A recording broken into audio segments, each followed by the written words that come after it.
This is a special presentation of EA Sports from the Coliseum in Oakland, our tribute to the coach, the John Madden Legacy Game. I'm Brandon Gaudin here to take you through the proceedings, and coming up, we're going to tell the story of a man who was truly larger than life and whose impact on the sport of football certainly is going to live on for decades and decades to come. Now, we've assembled a couple of rosters featuring some of Coach's favorite players from both yesterday and today, and Coach himself will be on the sidelines for both squads, trying to motivate his guys to victory. And I'm joined now by my good friend Charles Davis. CD, your thoughts on John Madden and what he meant to the sport he loves so much? For me, Brandon, it's the word joy. He brought that to the game of football and brought the game to so many people. He stayed involved his entire life. And moving forward, when you think of football, you're always going to think John Madden.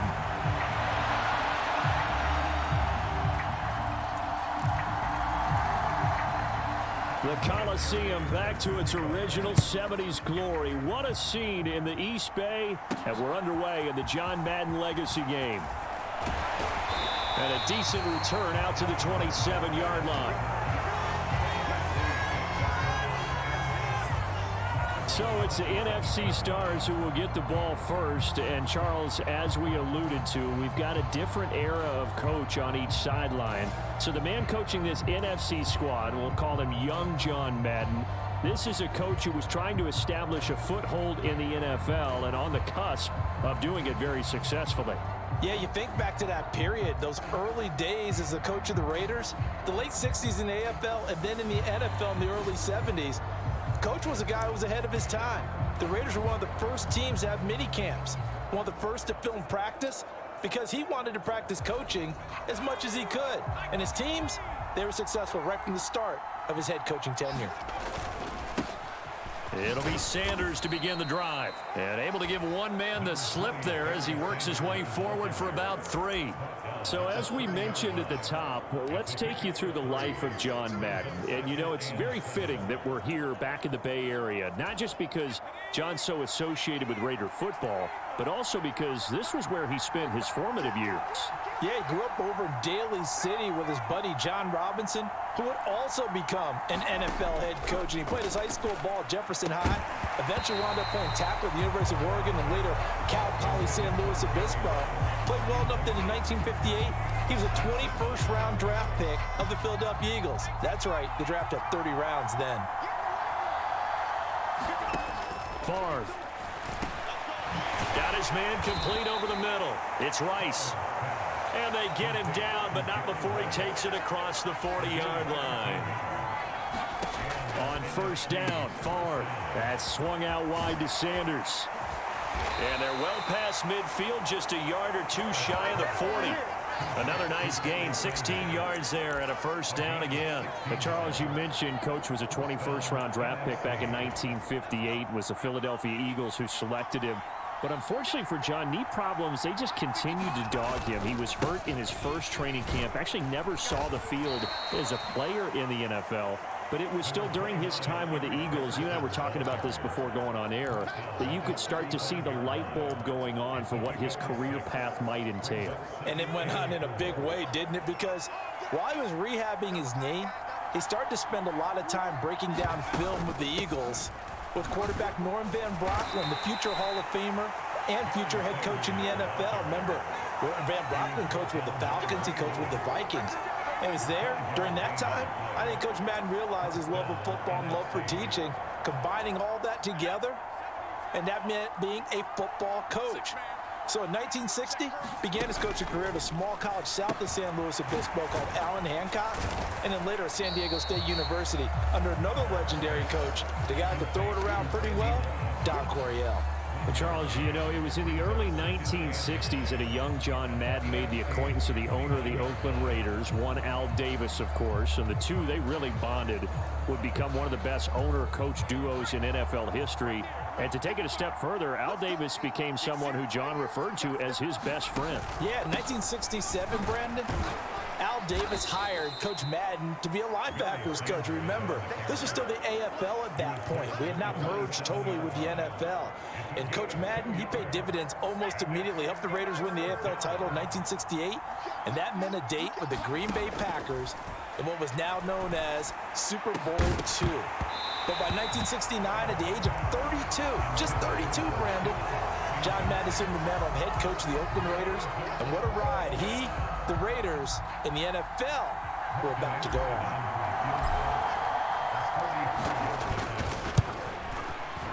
Anderson's kick is good, and the NFC out to an early 3-0 lead.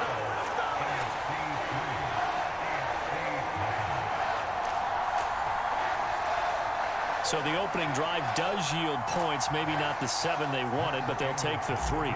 Accumulating first downs does not go up on the scoreboard, but it does go into the DNA of a team that's trying to establish itself to start a game. That has to feel pretty good for them. They'll take the 3. Yeah, they had 3 first downs and 3 points. No run back here for Hall, and this will come out to the 25. So, Charles, as mentioned, we've got another Coach Madden over here on the AFC sideline. Of course, his Raiders, members of the AFC West. So this is a conference he battled in for his entire career. And you think about the landscape of the NFL as he was getting into the back half of his tenure. It was a golden era for coaches. You had Don Shula, Tom Landry, Chuck Noll, Bud Grant. But it was John Madden who had the best winning percentage of them all, CD. 759, the best ever. Brandon, it's hard to believe he could be so successful in a conference with all those great teams. The Steelers won 4 Super Bowls. The Dolphins won 2 and were a mainstay in the playoffs. The Colts were tough. The Broncos came on late and went to a Super Bowl themselves. But against Hall of Fame coaches, John Madden's record, 36, 16, and 2. That's pretty incredible. His Raiders were a factor each and every year. 1 quarter in the books at the Coliseum. What a day. The NFC Stars with the early lead in the John Madden Legacy game on EA Sports.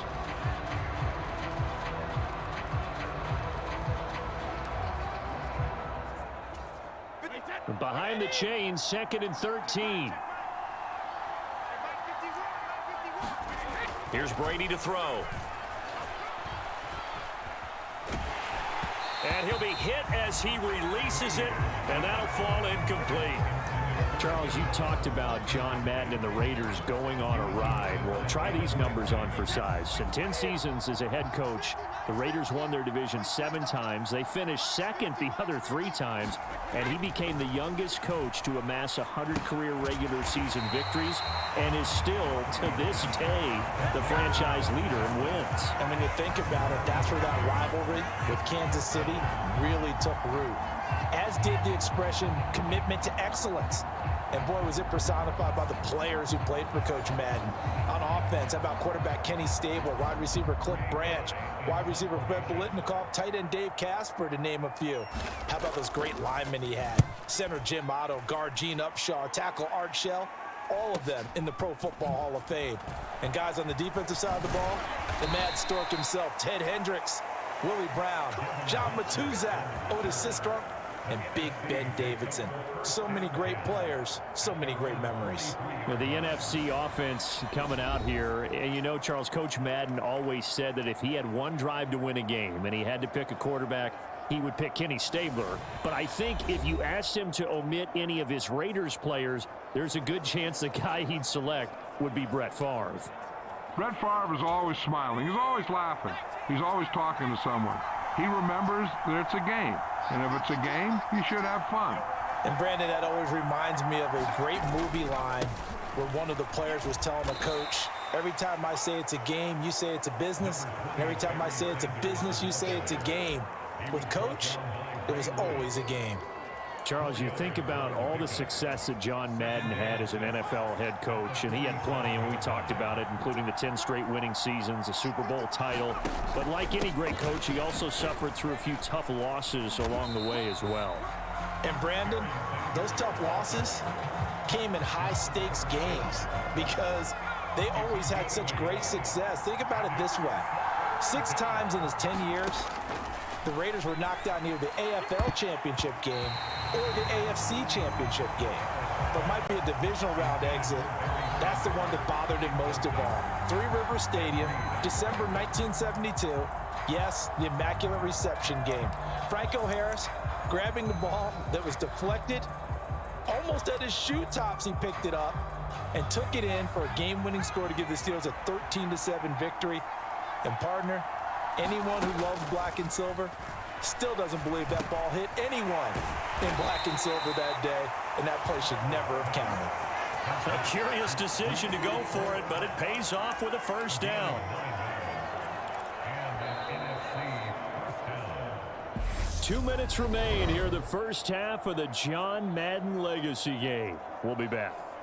Hey, we want to let you know, give you a fair warning that coming up at halftime, the folks at EA Sports have put together a very nice package in tribute to Coach Madden. So make sure you stick around for that. Again, coming up at halftime. And he'll be brought down at about the 42. The CD, we spoke of some of the Raiders' tough playoff losses through the decade of the 70s, but for one shining season, they put it all together, and that was 1976. You remember a 13-1 regular season, a memorable playoff win over New England. They dominated the Steelers 24-7 in the AFC title game, and then a meeting with the Minnesota Vikings in Super Bowl 11. Oh, Brandon, what a game that was down at the Rose Bowl in Pasadena. A gorgeous 53-degree day, perfect for football. Raiders got out to a 16-0 lead at the half, and Clarence Davis, no relation, although I would certainly claim him, strong on the ground, 137 yards rushing. How about Freddie Blitnikoff, the MVP of that game, catching everything that came his way? Kenny Stabler running the offense with precision, and we all remember the one that sealed it. The grand old man himself, Willie Brown, with the laser-focused eyes, picking off Fran Tarkenton and taking it 70. And he will fight his way into the end zone for a touchdown. A touchdown run there from a yard out. And the NFC is in for 6. Well, nothing fancy there, Charles. You had three tight ends on the field. They were going to run the football. The defense knew it, but the defense couldn't stop it. And I haven't met an offensive line yet that doesn't get more satisfaction out of running the football into the end zone than pass protecting. They had determination on their side, and they got it done. Morton Anderson now for the extra point.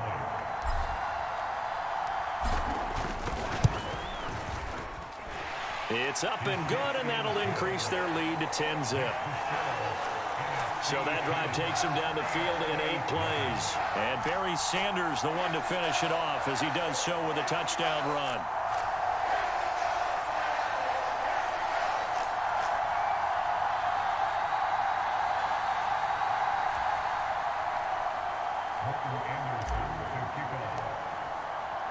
Following the touchdown, here's Anderson to kick it away. And this will be a touchback as that sails over the end line. Now the AFC making their way out, and it's one of Coach's favorites, another local guy, Tom Brady, who will be at the controls. And boy, Coach always admired the way number 12 could run an offense, and especially his ability to stay calm under pressure. Tom Brady is a guy who's always looking downfield. He never looks at the rush. He hangs in the pocket, and he makes a throw. He's a cool guy, and he's a tough guy.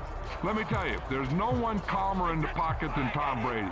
And I know that Coach has a great appreciation for Tom Brady, who turned 45 back on August 3rd, because Coach coached a guy like him in George Blanda, who played a long time in the NFL. In this game, it features legends and active players. Tom Brady qualifies as both. To this point, I've been impressed with the work defensively. They have not allowed a lot of receivers to run free. And there's another example, another incompletion. Now a toss play, Allen. And he'll just keep two hands on the football as he'll be taken down after a short pickup. They'll get to the line here, but remember, it's also third down. It's complete to Brown, right side. And he's going to step out of bounds all the way down at the 20. A big play there just before halftime. 55 yards. Well, partner, I'm not sure how this drive's going to end, but how about the way they flip field position there? A nice attacking play that picked up a heck of a chunk of yardage.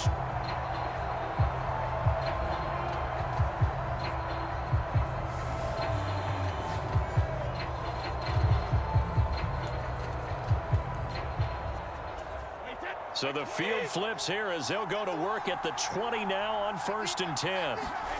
Into the red zone, it's Brady. Nowhere to turn this time, and he goes down. Sacked back at the 29. Now a timeout taken. Perhaps a chance for one more quick play and then another timeout if they hurry. We'll see. And the job becomes twice as difficult now. After the sack, it's 2nd and 20. Now Brady. That one caught by Tyreek Hill.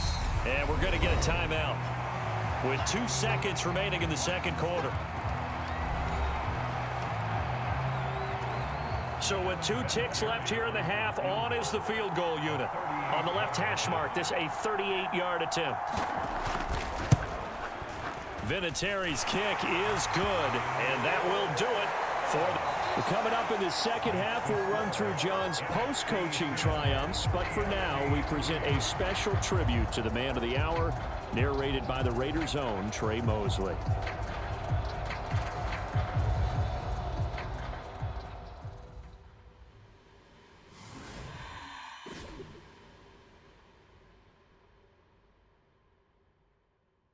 What comes to mind when you hear the name Madden? Is it the coach who led the Raiders to their first Super Bowl victory? Perhaps it's the broadcaster who entertained millions of fans. Or maybe it's the video game known simply by his name. But no matter what comes to mind when you hear the name Madden, everyone thinks of one thing: football. The core of it was football. It's the greatest game in the world. The left goes to the right goes to the left.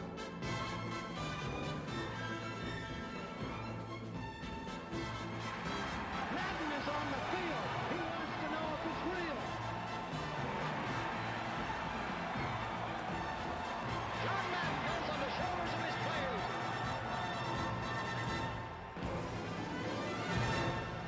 In my mind, John Madden is the most important figure in the history of professional football. Show me somebody else who did it on 3 levels the way John did it. There's nobody.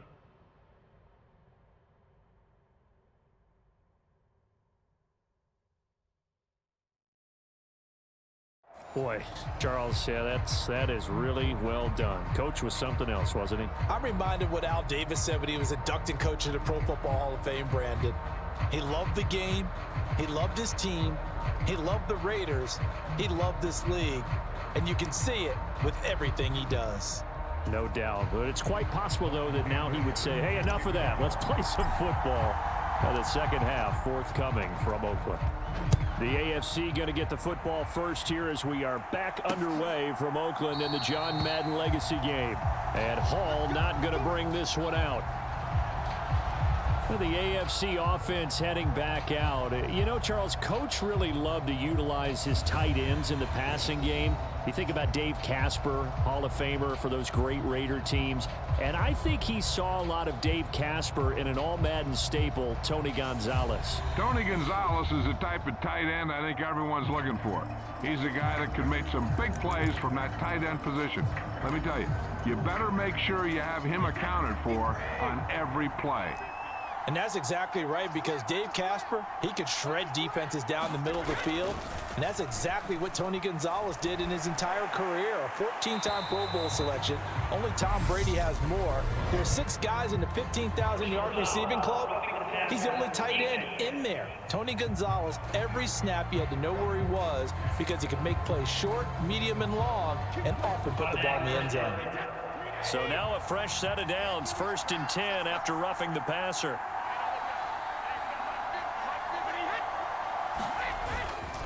Now a carry for Allen. And he maneuvers up the middle for 3, and it's 2nd down. So now, Charles, to pick up the story we've been telling, John Madden at 42, he just completed a 10-year stint as the coach of the Raiders. He wants to step away a bit from the grind of coaching, but he doesn't want to step away from the game of football. So he ends up signing on with CBS in 1979 to try his hand at broadcasting. And much like his coaching career, he was pretty much an instant success. Partner, he really connected with the people right from the start, and people may not remember, he wasn't even on the #1 team in the beginning. He worked his way up. But the same things that made him a great coach made him a great broadcaster. The ability to show the big picture, yet break it down into the details. That's what he did with his teams. That's what he did with the people. That way, it was simple to understand, yet insightful for viewers. And he did with that big personality that he had, one that connected with everyone. And he can't find a receiver, and he's brought down. Well, Aaron Donald just so strong they can't block him, and he records the sack. So one quick, easy analysis about why they've struggled so far. They keep putting themselves in 3rd and long situations. They just took another sack right there. And the offensive film session tomorrow may be a little longer than it normally is. Not a lot of positive grades will be handed out thus far.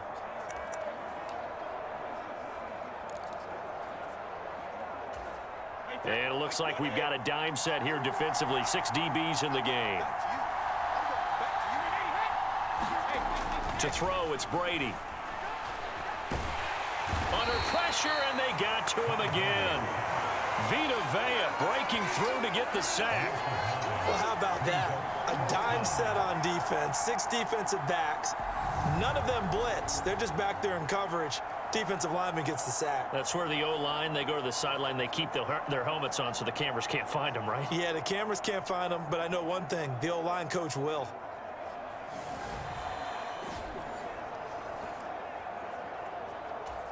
Here's Ray Guy now as he'll kick it away for the 2nd time.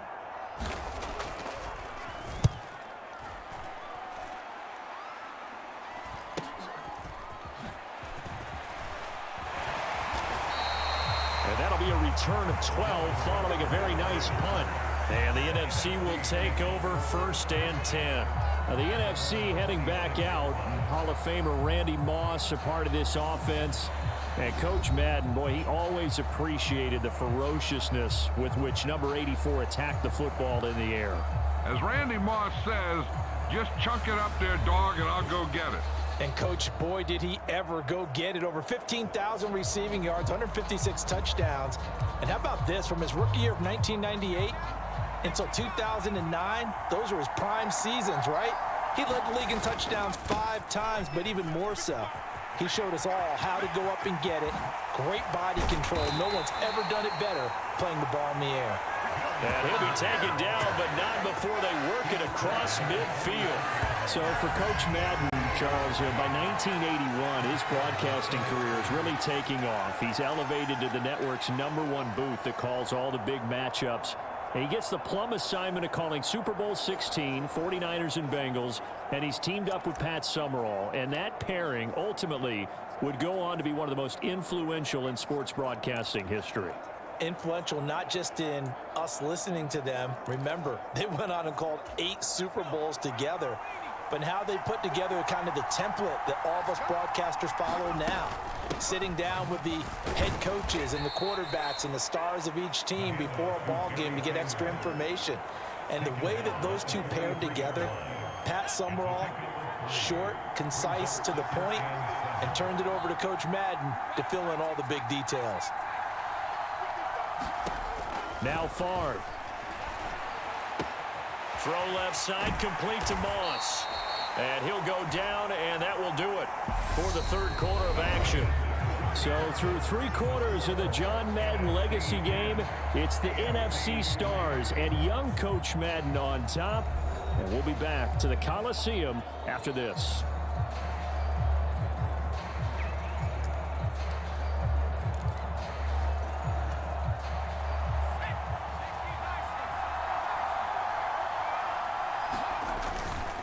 Going to give it up the middle. Here's Dickerson. And he'll manage to pick up about 4. It's second down.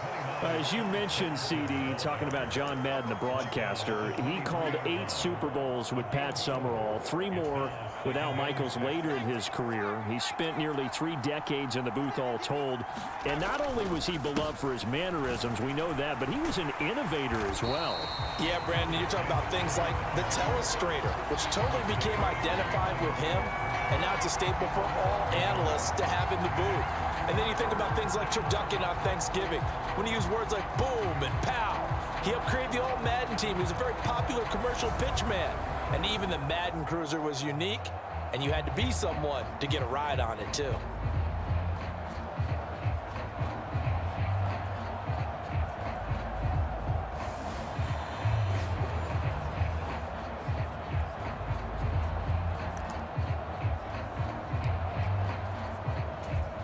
One of the bigger plays in the game thus far, and the crowd getting into it as we come up on a big 3rd down. Throwing is far. Oh, a great grab by Kittle. And he'll be touched out here, but not before he does pick up the first. Now, CD, we did get a little ahead of ourselves talking about John Madden, the broadcaster in the 90s and 2000s, because there was another product during that time period that he became quite famous for, and it's something that you and I know a little bit about, and that's the video game that bears his name. Originally John Madden Football when it was first released back in the late 1980s, and now known the world over simply as Madden. And Coach saw this originally as a way to teach the game of football. The early designs. And he will carry this one in. Touchdown NFC. A great play there. His 2nd touchdown of the afternoon. And the NFC is in for 6. So they brought the extra bulk in down on the 1-yard line, and they're able to push this one across. Yeah, I can just see your face right now because I know we're mind melding on this one. Coach Madden would love this. Power football, hat on a hat, chest to chest, driving forward, touchdown. Extra point by Anderson, up and good. And the lead is now 17-3. So the drive winds up going 75 yards in 7 plays. And Barry Sanders, the one to finish it off, as he does so with a touchdown run. Following the touchdown, here's Anderson to kick it away.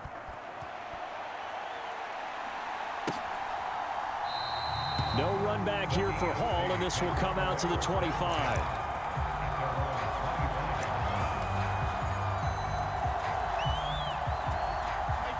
The AFC offense set to take their next drive. The defense got the better of them last series, forcing a punt. See if they make a few changes in the game plan here and try to get points out of this drive. 1st and 10. The sack that time by Michael Strahan. You can just see it in their body language. They're starting to see victory on the horizon now, and if it comes to fruition, they got to give a game ball to the front 7. Defensive line has taken charge and controlled this game. Face a challenge of stopping this opposing offense, and they've done so with ease.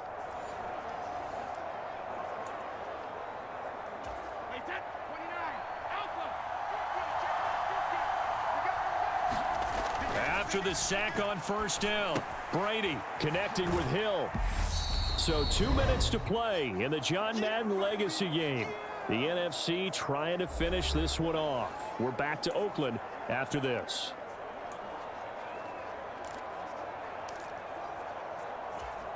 And some secondary help here for the defense in the nickel on 3rd and long. To throw is Brady. And that's complete to Brown. Look at this, middle of the field, a breakaway. And he'll be marked down at about the 26-yard line. 1st down now, but that clock rolling. Throwing now is Brady. He finds his man, complete. That's Gonzalez. And they're going to get this down inside the 20. Again, they'll throw with Brady. That's out to Hill, right side complete. And able to get this down inside the 15, either the 13 or 14 before he's out of bounds. 7 yards there and a 1st down. Clock management, definitely critical here if they want to get back in this game. Absolutely agreed. They have to up the tempo in this case, down a couple of scores. Want to make sure they have a chance to win this ball game. From the 13 now, they work on 1st and 10. Now Brady. Working the sideline, he's got Hall. And he's got this inside the 10 to the 9 before he's out of bounds. The result, only 4 yards there on the play. And it's 2nd down. Here's Brady. Got his tight end. That's complete. It's Gonzalez. 1st down now, but the clock continues to move. Now Brady. And he wisely will throw that one away. Limited time left on the clock after that incompletion, so I think both sides are going to savor every second to prepare before the next snap. Because once the ball's in motion, it may be a nonstop push to finish this drive off. Everyone better be on the same page right now, because I think they're going to try and get several plays off in quick succession if they... And this is caught for a touchdown, so hang on now. Things just got a little bit more interesting here in the final minute. I'm not sure win-win is the proper term here, but it certainly felt like it. They got the touchdown they needed, but if I'm on the defensive side of the ball, okay, you got the touchdown, but it sure took you a long time. Yeah, because offensively there, you're probably hoping for a 1 to 5 play drive. That one ate up a little more time than they were hoping. You're exactly right, and if you have that 1 to 5 play drive, you actually build up momentum and even more hope. When they had to slog their way downfield, they got the touchdown, but it's almost like, yeah. You know, doesn't feel right. Exactly. Now the NFC going to call the first of their 3 timeouts.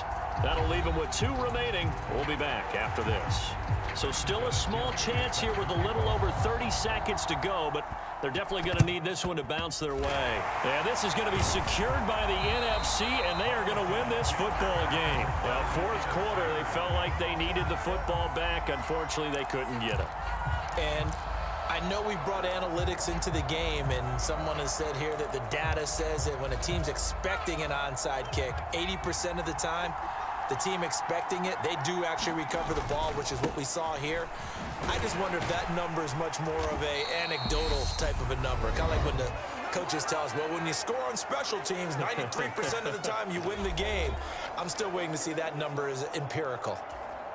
So 2nd and 9, and you'd have to figure just about all 11 probably crashing the line here. Another run here with Sanders. And he's going to be met at the line of scrimmage and taken down. Now the AFC going to take a timeout. It's their 2nd as the clock stops with 23 seconds to go in the game. The 1st down line at the 34 here on 3rd down. Here's Favre to throw. That's caught. It's Jerry Rice. And he's stopped up short of the 1st as they tackle him down at about the 36.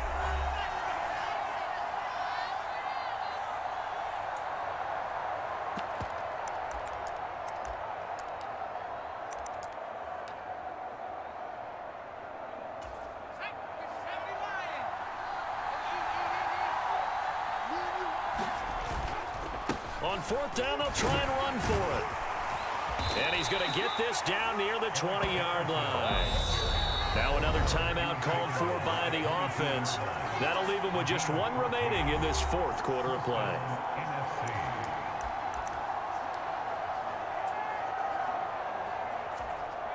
The 4th down run successful. Now they look to pay it off on 1st down. That one looks like he'll throw here. And it's nearly an interception, but it's incomplete. Well, a turnover really would have helped him there, but not to be. So after the incompletion, 2nd and 10 from the 22. Throw left side complete. That's Sanders. And they're going to get this down in. So it's a win here for the NFC. Just an incredible afternoon of football and remembering the life of John Madden. And before we go, one final message. And for all of us at EA Sports, this one's for you, Coach.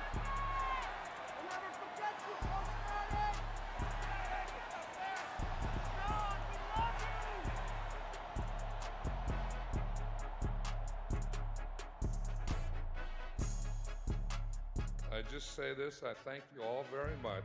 This has been the sweetest ride of them all.